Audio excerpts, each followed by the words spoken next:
Eh, Oke, Assalamualaikum warahmatullahi wabarakatuh. Waalaikumsalam Selamat siang warahmatullahi anak-anak. wabarakatuh. Selamat siang, Pak. Siang, Kak. Oke, kita bertemu lagi ya di pertemuan sebelum menjelang ujian akhir gitu.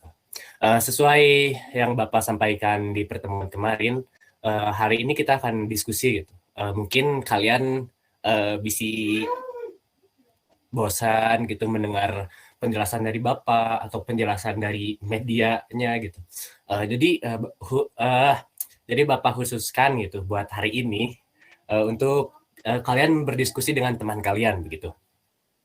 Nah, sebelum itu eh oke lah semua hadir ya, absennya otomatis saja. Jadi kita hari ini akan membahas tentang perbedaan vektor dan bitmap. Nah, Bapak di sini udah bagi ya menjadi dua kelompok. Karena ya murid akselerasi di sini cuma 4 orang gitu. Jadi Bapak udah bagi dua kelompok ya. Yang pertama dari tim vektor yaitu Nicholas dan Sepi. Uh, dan tim bitmap yang terdiri dari Padli dan Paris. Nah, jadi Bapak kasih kalian waktu 10 sampai 15 menit untuk mencari apa itu definisi vektor dan bitmap. Sesudah itu kalian menyampaikan hasil diskusi kalian gitu. Apakah bisa dipahami? Bisa dipahami, Bisa, Pak. Kak. Oke, baik. Mungkin diskusinya bisa dimulai dari sekarang. 15 minutes later. Oke, waktu udah 15 menit ya teman-teman. Uh, dari tim vektor gimana nih diskusinya, udah beres? Alhamdulillah udah, Pak. Oke, dari tim bitmap gimana? Aman, Pak, beres. Oke, berarti tidak ada kendala ya. Nah, mau tim vektor dulu atau mau tim bitmap dulu nih yang menyampaikan hasil diskusinya?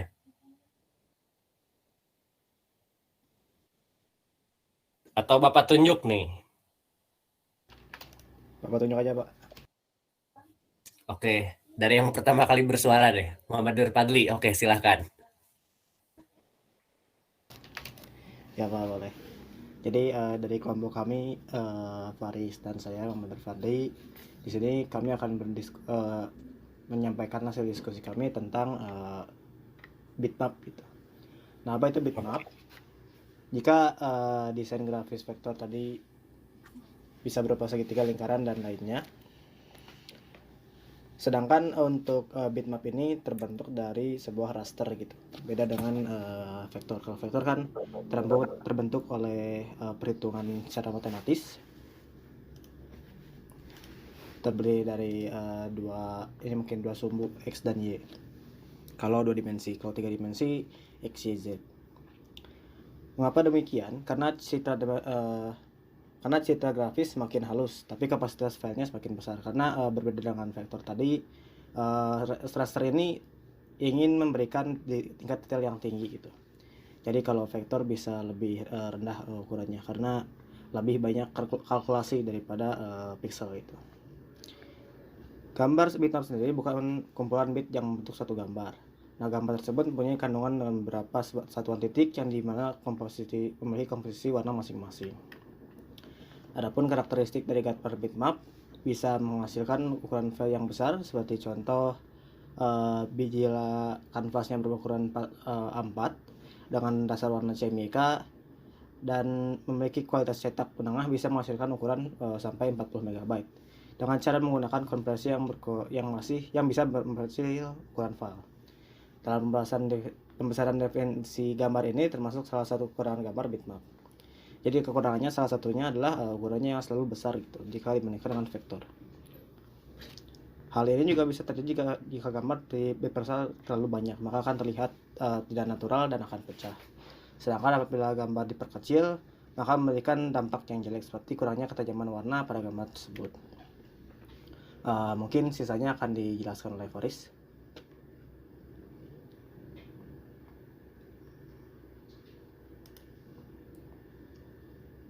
atau kalau tidak salah Faris itu ada kendala ya. Kalau saya lanjutkan lah ya. Oke. Dalam kelebihan dan kekurangan dari grafis desktop itu ada sebagai berikut ya.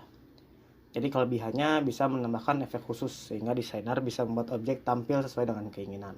Ini bisa lebih detail gitu, bisa lebih realistis dengan apa yang ia inginkan. Sedangkan kalau vektor agak susah, kalaupun bisa sebenarnya, namun tingkat kesusahannya lebih tinggi gitu daripada bitmap.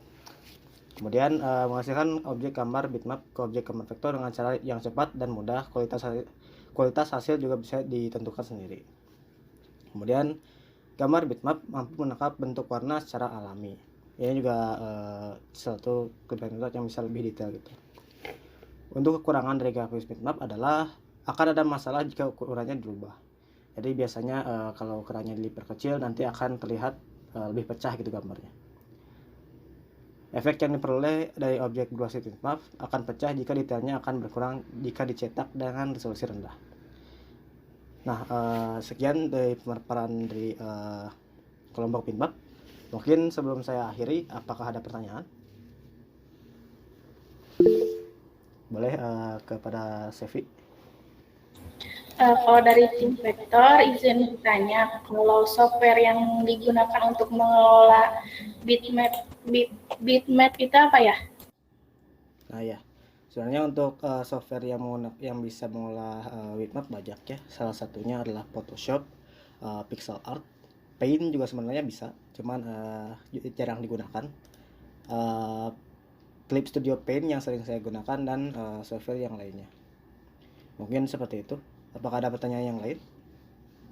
Sudah cukup, terima kasih. Oke, mungkin kalau tidak ada pertanyaan lagi, saya kembalikan ke Bapak ya. Terima kasih pada kelompok yang lainnya yang telah mendengarkan presentasi dari kami. Kurang lebihnya mohon maaf, dan saya kembalikan ke Pak Wilham. Oke, terima kasih dari Padli gitu dan Baris yang sudah memaparkan hasil diskusinya tentang bitmap gitu. Dan kita lanjutkan ke tim kita lanjutkan ke pemaparan hasil diskusi dari tim vektor. Nah, silahkan Mas Epi. Oke, izin mempresentasikan ya Pak. Kalau dari tim vektor itu definisi desain grafis vektor adalah objek gambar yang menggunakan beberapa koordinat dan rumus-rumus tertentu. Nah, desain vektor ini bisa menciptakan bentuk grafis berupa segitiga, lingkaran, poligon, dan bujur sangkan. Nah, adapun dalam pengertian vektor sendiri merupakan serangkaian matematis yang dijabarkan dalam garis, bentuk, dan bagian lain yang saling berhubungan dalam sebuah gambar. Nah, kalau karakteristiknya dari vektor itu biasanya memiliki ukuran file yang cukup kecil karena hanya berisi data yang mengenai Bezier curve yang membentuk sebuah gambar. Nah, dalam gambar vektor biasanya bisa diubah tanpa mengurangi kualitas gambar. Tapi tidak semua gambar vektor itu bisa diubah skalanya. Jika diubah, ada ketentuannya sebagai berikut. Yang pertama itu, gambar hanya bisa diubah skalanya sampai 20% lebih besar atau lebih kecil. Nah, yang kedua itu, garis tipis bisa menghilang jika gambar vektor terlalu banyak diperkecil. Lalu, beberapa kesalahan kecil pada sebuah gambar juga bisa terlihat jelas gitu saat gambar diperbesar terlalu besar. Nah, kalau kelebihan dan kekurangannya bakal dijelasin sama Nicholas. Oke. Kayaknya Nicholas ada gangguan jaringan, jadi kelebihan dari grafis vektor itu yang pertama menggambar atau mengedit vektor relatif lebih mudah, lalu kedua dalam ruang penyimpanan objek gambar vektor lebih efisien, yang ketiga hasil grafis vektor bisa dicetak pada printer terbaik dengan kualitas yang bagus, yang terakhir itu gambar dalam bentuk vektor bisa diubah dalam ukuran dan bentuk tanpa mengurangi kualitas tampilannya. Nah, kalau dari segi kekurangannya, vektor itu tidak bisa menampilkan objek vektor utama saat mengkonversi objek gambar dengan format bitmap. Lalu, tidak bisa menampilkan suatu gambar dan gradasi secara realistis atau senatural gambar pada umumnya. Kalau dari kelompok vektor sekian, kalau yang ingin bertanya, boleh? Oke, boleh. Fadli. Nah, biasanya software yang digunakan untuk aplikasi pengolah vektor apa aja ya? Oke, izin menjawab ya. Jadi kalau software yang biasa digunakan untuk vektor itu ada Adobe Illustrator, terus ada Adobe Capture yang vektor dan pattern marker, terus ada Infinite Design, Infinite Painter, terus masih ada sih beberapa yang lainnya. Terus ada lagi pertanyaan? Oke, boleh Faris. Iya, kalau tadi bertanya tentang software, kali ini saya mau bertanya tentang format file apa saja nih kalau di vektor. Oke, izin menjawab ya. Jadi kalau format file yang bisa dipakai buat vektor itu ada EPS. IPS itu merupakan format file yang sangat populer untuk menyimpan gambar vektor, meskipun format tersebut juga bisa berisi gambar bitmap. Nah, lalu ada PDF. Kalau PDF itu format file yang bisa dibilang serbaguna, di mana format ini bisa berisi data apa saja gitu, termasuk halaman-halaman lengkapnya. Oke, segitu gimana? Faris sama Farli udah terjawab? Sudah terjawab, terima kasih. Udah. Oke, sekian presentasi dari kelompok vektor. Kurang lebihnya mohon maaf. Saya kembalikan lagi ke Pak Wilham. Terima kasih. Oke ya. Nah, untuk diskusinya lumayan menarik gitu.